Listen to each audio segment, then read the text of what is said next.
Assalamualaikum warahmatullahi wabarakatuh. Senang sekali saya Erika Susanti bisa bertemu lagi dengan masyarakat cerdas hukum dimanapun Anda berada melalui video penyuluhan hukum tidak langsung ini di Erika Channel tentunya.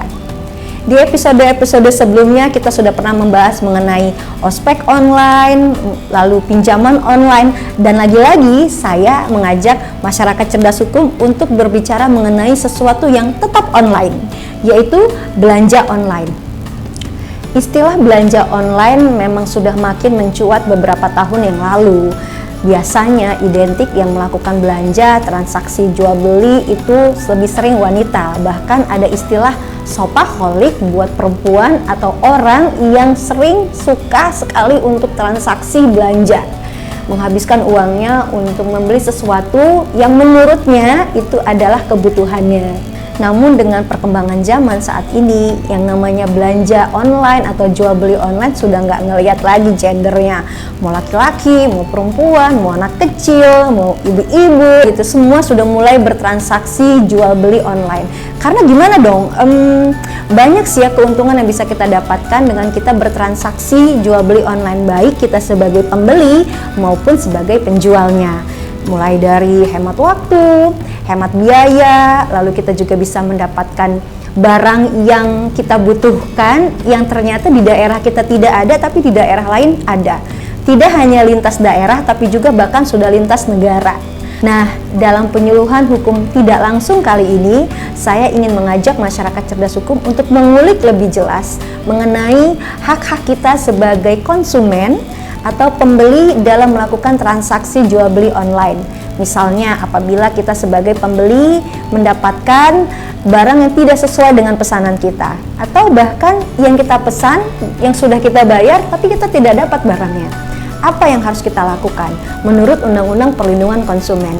Dan kita juga akan membahas mengenai hak-hak kita sebagai konsumen dan kewajiban si penjual. Yuk kita ulas. Sebagai masyarakat yang cerdas hukum, sebelum kita melakukan transaksi jual beli online, khususnya kita sebagai konsumen, ada baiknya kita mengetahui hak-hak kita yang diatur dan dilindungi dalam undang-undang, yaitu Undang-Undang Nomor 8 Tahun 1999 tentang Perlindungan Konsumen.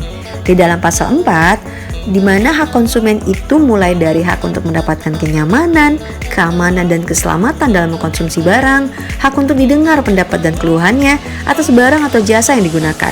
Kita juga berhak untuk mendapatkan perlakuan atau dilayani secara benar dan jujur serta tidak diskriminatif oleh si penjual. Sebagai seorang konsumen, kita berhak untuk mendapatkan informasi yang benar, jelas dan jujur mengenai kondisi dan jaminan barang dan atau jasa yang akan kita terima.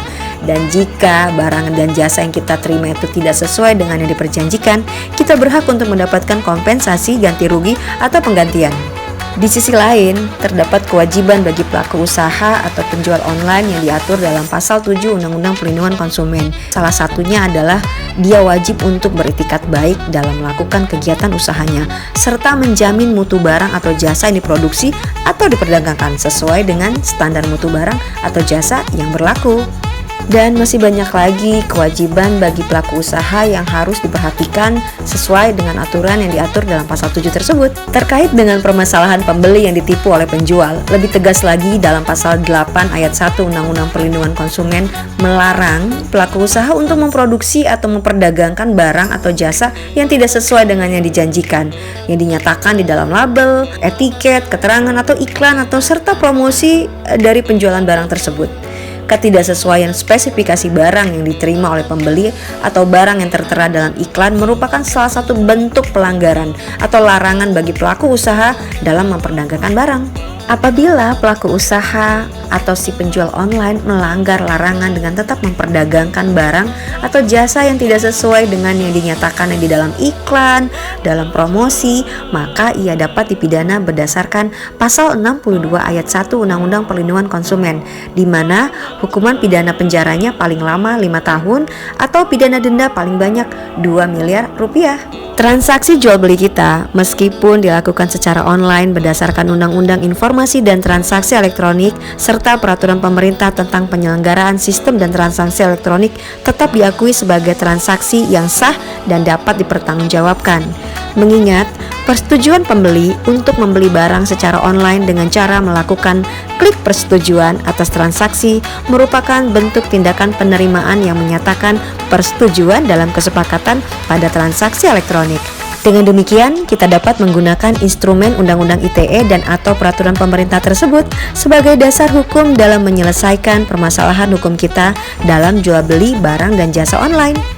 Dalam hal pelaku usaha atau si penjual online ternyata menggunakan identitas palsu atau melakukan tipu muslihat dalam jual beli online, maka ia dapat dipidana berdasarkan pasal 378 Kitab Undang-Undang Hukum Pidana dan pasal 28 ayat 1 Undang-Undang Informasi dan Transaksi Elektronik. Di dalam pasal 378 KUH Pidana mengatakan barang siapa dengan maksud untuk menguntungkan diri sendiri atau orang lain secara melawan hukum dengan memakai nama palsu atau martabat palsu, dengan tipu muslihat ataupun rangkaian kebohongan yang menggerakkan orang lain untuk menyerahkan barang sesuatu kepadanya, maka diancam karena penipuan dengan pidana penjara paling lama 4 tahun. Selain itu, di dalam pasal 28 ayat 1 Undang-Undang ITE mengatakan setiap orang yang dengan sengaja dan tanpa hak menyebarkan berita bohong dan menyesatkan yang mengakibatkan kerugian konsumen dalam transaksi elektronik, maka dapat diancam pidana sesuai dalam pasal 45A ayat 1 Undang-Undang ITE,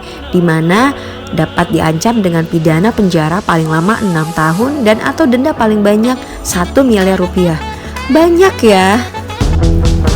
Sebagai masyarakat yang cerdas hukum, kita tentunya harus lebih selektif dalam melakukan transaksi jual beli online dan tetap memperlakukan azas kehati-hatian sebagai prinsip utama dalam kita melakukan transaksi jual beli online agar kita tidak terkena atau tidak mengalami kerugian baik material maupun moral. Mengingat prinsip utama dari transaksi jual beli online itu adalah rasa kepercayaan ataupun trust, otomatis baik dari si penjual ataupun si pembeli harus sama-sama memegang komitmen yang sudah mereka sepakati di awal. Terima kasih kepada masyarakat cerdas hukum yang sudah mau menonton video penyuluhan hukum tidak langsung ini sampai dengan selesai.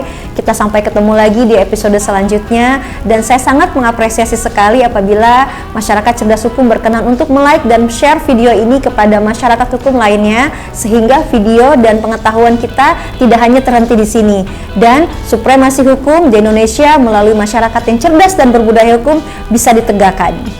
Akhirnya saya ucapkan terima kasih kembali. Wassalamualaikum warahmatullahi wabarakatuh. Salam cerdas, salam pembaharuan, dan kumham pasti.